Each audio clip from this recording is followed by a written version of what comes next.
నేడు air balloons తో అధికారులు పడవలను తొలగించనున్నట్లు తెలుస్తోంది. విశాఖ నుంచి టీంతో పడవలను అధికార యంత్రాంగం తొలగించనున్నారు.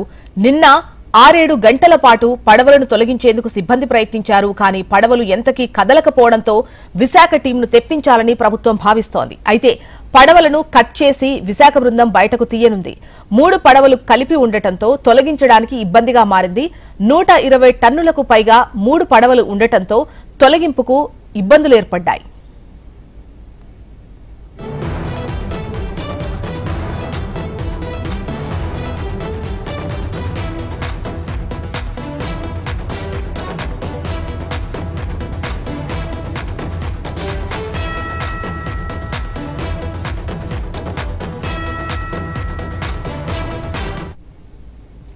నేడు ఎయిర్ బెలూన్స్ తో అధికారులు పడవలను తొలగించనున్నారు. విశాఖ నుంచి టీంతో పడవలను అధికార యంత్రాంగం తొలగించనుంది.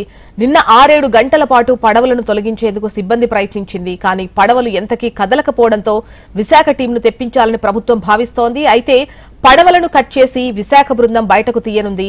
3 పడవలు కలిపి ఉండటంతో తొలగించడానికి ఇబ్బందిగా మారింది. 120 టన్నులకు పైగా 3 పడవలు ఉండటంతో తొలగింపుకు ఇబ్బందులు ఏర్పడ్డాయి.